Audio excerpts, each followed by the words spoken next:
Let me first start this off by saying I'm one of the 3 people on the internet that absolutely adore Disenchantment. I love the characters, the lore, the humour, pretty much everything about it. However, just because I love it, that doesn't mean it's not got its fair share of flaws. And there's one flaw in particular that I think severely squandered the potential of part 3. In this video, I'll be looking at what I thought the flaw was and why it's such a huge problem. I can't properly talk about it without delving into some serious spoilers, and if that's something that concerns you, I highly urge you to catch up on Disenchantment before continuing to watch this video. Otherwise, please enjoy. And if you do, feel free to drop a like and subscribe to my channel. So a lot's happened in this part of Disenchantment, which actually happens to be where the problem stems from. Rather than a single main focus of this season, there are instead several focuses that all kind of compete for attention and hurt each other in the process. Disenchantment has a bad habit of shifting the narrative focus constantly and abruptly. It'll pick up one storyline in one episode and develop that for a little while, only to put it down in favour of another unrelated storyline in the next one. Because of this, you end up with the previous storyline lacking a satisfying conclusion, while the current storyline sacrifices a solid setup.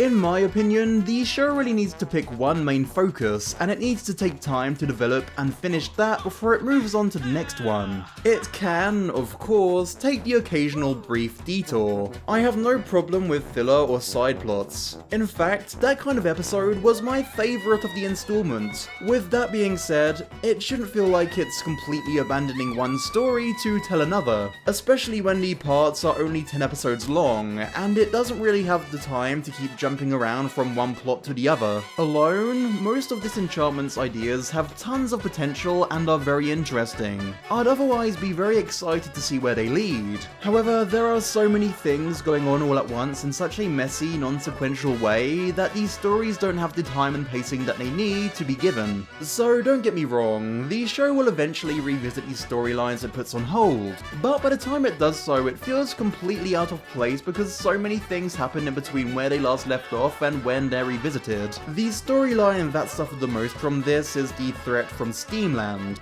Part 2 sets up Steamland as this huge deal, and in part 3 we get to return and visit it properly for the first time. Before the story actually gets to that point, however, it first needs to deal with the return of Queen Dagmar, Oddvul and the Archdruidess plotting to murder Zog and Derek taking over as king, Zog becoming crazy, the introduction of a family curse, then finally the Archdruidess turning out to be a spy from Steamland. After taking such a huge step back from Steamland and leaving it this long without any build up towards it, making the Archdruidess a spy for Steamland felt like it was merely a contrived way of getting from point A to point B. It does this instead of taking the time necessary to lead the story there in a way that makes sense. But I digress. So after that reveal, the story arrives at Steamland. You'd expect the show to spend a lengthy amount of time exploring this land and building the plot, seeing as we've spent all 3 parts teasing the damn place. However, what we actually get is the setup for something interesting to happen,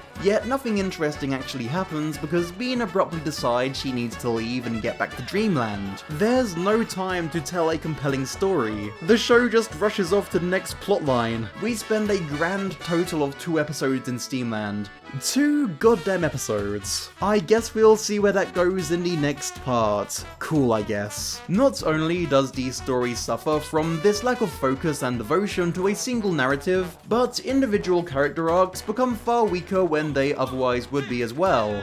One of the characters who I felt suffered from this the most is Luci, who was completely shafted this season. He didn't really get any significant moments until the very end where he sacrifices himself for Bean, and he's like, I don't know why you bring out the good in me, Bean. It would have been far more poignant in part 2 where he actually went through an arc of becoming a good person. At that specific point, self-sacrifice would have been a natural culmination of his arc. Here it just feels totally nonsensical because so much has happened since that point. I mean, hell, Luci was immortal and I totally forgot that he gave up his immortality in part 2. Why did they wait so long for this to pay off? While this isn't completely random, being a clear setup for the next part where he winds up in heaven, a main character's death should feel like an extremely powerful and earned moment that makes sense to the narrative, not just a plot device. Because like the Archdruidess turning out to be a spy for Steamland, this moment just felt like a lazy way to get from point A to point B. Or maybe I'm just salty that Luci, my favourite character, didn't get any screen time in this part. Don't at me. Even Elfo, the deuteragonist of this season, felt like the culmination of his arc was totally out of left field. So throughout the whole part, Elfo's whole thing was that he was having trouble with his love life. But then his sacrifice at the end has nothing to do with that. It's about Elfo feeling powerless or something, which the show never even indicated was an issue for him. Again, it's this show's pattern of not being able to commit to a single plot point, and switching the focus to a new one entirely instead of developing the first one. While it may have some sort of payoff in the future, it doesn't make the scene feel any more satisfying or earned. Also, where did the fucking ogres come from? What the fuck? I've complained a lot about Disenchantment doing things wrong with its writing, but like I said at the beginning, I'm a huge fan, and I do think it does a lot of things right. I love that it cares so much about its lore, and it's more than capable of making compelling and engaging stories. However, I just feel as if it could do a better job of advancing the plot, and making sure it doesn't get so caught up in telling every story it wants to the point where it forgets to keep things coherent and structured in a way that makes sense from the audience's point of view. And that's what I think is Disenchantment's biggest problem. Like the video if you enjoyed it, subscribe for more videos like this one if you're into animation, comment your thoughts down below, and I'll see you next time.